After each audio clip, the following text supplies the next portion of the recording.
So there's this really fascinating conversation happening inside the Catholic Church right now. And it's not about small stuff. It's a debate about its very soul, really. It's a story of tradition versus change, and it all boils down to one fundamental question.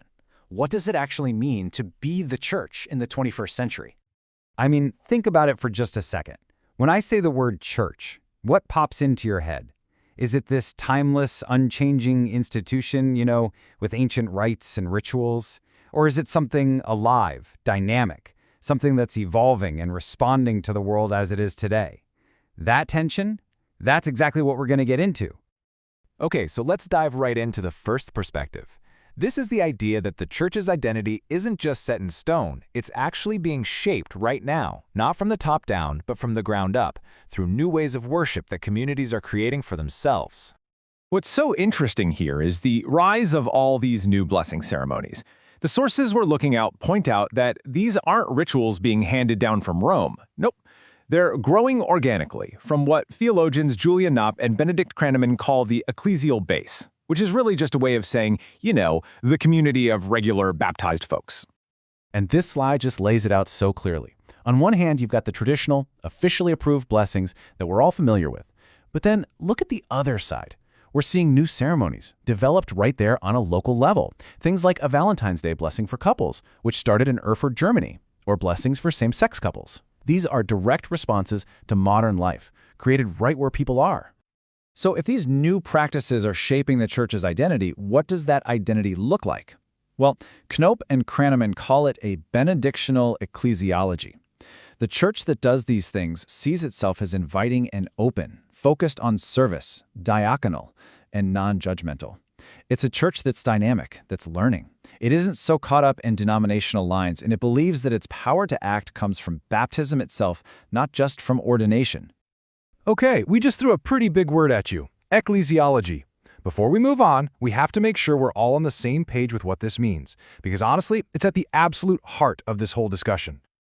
To put it really simply, ecclesiology is how the church understands itself. It's the theology of the church. So when we talk about a benedictional ecclesiology, we're really saying that the church is defining its own identity through the very act of blessing. All right, now let's switch gears and look at the other side of the coin. This is a much more traditional vision, where the church's identity isn't bubbling up from the grassroots. Instead, it flows directly from the absolute center of the faith, the sacrament of the Eucharist. And you really can't get more foundational than this quote from the Second Vatican Council. It positions the Eucharist not as just one important ritual, but as the central point, the source where all of Christian life begins, and the summit it all leads back to. This is the bedrock of the traditional perspective. So how exactly does this work? Well, the argument, laid out in our source material by Daniel Hauser, kind of goes like this. 1. Christ's sacrifice was a singular event in history. 2. The Mass isn't just a nice memorial service, it's a sacramental representation. It actually makes that historical event present again, right here, right now.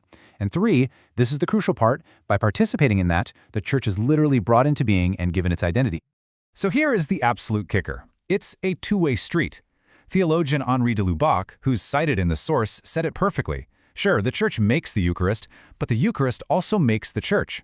It's this incredible, mysterious loop where the church is both the cause and the effect of its most central sacrament.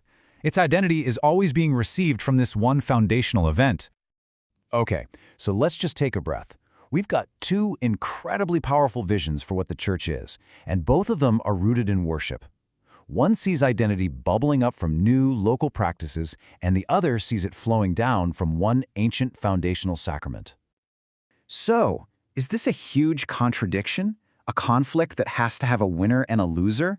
Or is it maybe better to think of it as a living, breathing conversation happening inside a 2,000-year-old institution that's just trying to figure itself out in a new world? This table just puts the two visions in such sharp focus. Let's walk through it. For the Church of Blessings, where does identity come from? The community's evolving worship. Who are the main actors? All the baptized. The whole vibe is dynamic, responsive. But then look at the Church of the Eucharist. Identity comes from that one foundational sacrament. The primary actor is the institutional church, and its nature is historically grounded, consistent. You can really see the core tension here. Is the main goal to be pastorally relevant for today, or to represent a timeless, defining sacrifice? So why does a theological debate like this actually matter in the real world? I mean, it seems pretty abstract, right? Well, it's not.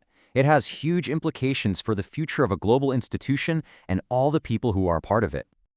So, if you're going to take anything away from this, here's what it should be. First, worship is never passive. It's not just something people do. It actively forms them and their sense of who they are as a community. Second, this tug of war between tradition and relevance is nothing new. It's a core part of the story. And finally, watching this conversation is like getting a rare peek inside a massive, ancient institution as it asks itself that most basic question of all. Who are we now? And all of this leaves us with one last massive question to think about. How should an ancient faith exist in the here and now? Is the answer to hold on even tighter to its origins, or is it to constantly search for new ways, new languages, and new rituals to connect that old faith to the world today? The answer to that question is going to shape everything.